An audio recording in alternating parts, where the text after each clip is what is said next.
In 1997, a network of microphones at the bottom of the Pacific recorded the loudest sound anyone had ever measured underwater. Loud enough that it shouldn't have been possible. The Navy built that network during the Cold War, an array called SOSUS, designed to hunt Soviet submarines across open ocean.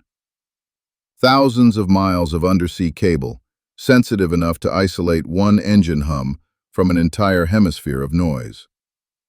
By the time NOAA inherited the network for climate research, the war it was built for had already ended.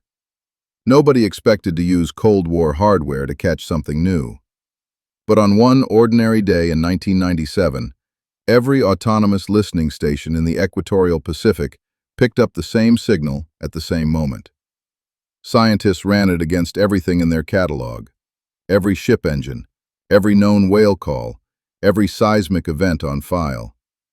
A match usually takes minutes. This one took nothing. No ship, no known whale. Nothing in 30 years of recordings looked like it. On paper, the sound rose fast, held for a moment, and dropped away slowly, in a shape that looked less like machinery and more like something breathing. A living source loud enough to register on sensors that far apart would have to dwarf a blue whale, and a blue whale is already the largest animal that has ever existed on Earth, heavier than any dinosaur ever measured. No known throat produces a sound at that scale. Blue whale calls, the loudest confirmed animal sound on the planet, don't come close to explaining what the sensors caught. 5,000 kilometers separated some of the stations that recorded it. That's the distance from New York to Rome. Whatever made that sound wasn't just loud. It was operating in a category with no known occupant. NOAA left the file open for years. No explanation, official or otherwise.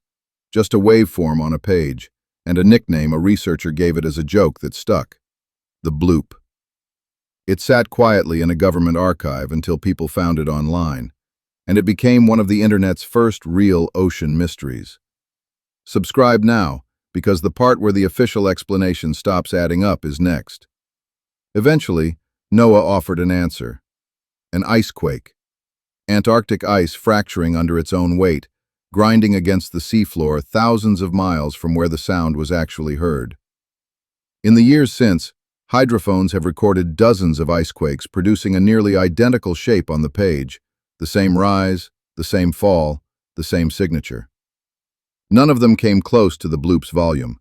Not one, in almost 30 years of continuous listening. Some acousticians still flag that gap between the explanation and the evidence. NOAA released the original recording to the public years ago, sped up 16 times so a human ear can actually register it. Slowed back down to its real speed, it lasts over a minute. You can listen to the exact sound tonight. The case is closed on paper. The network that caught it is still running, still listening, 28 years later, and the ocean underneath it hasn't been quiet since. If an icequake that loud doesn't sit right with you either, the like button is where you say so.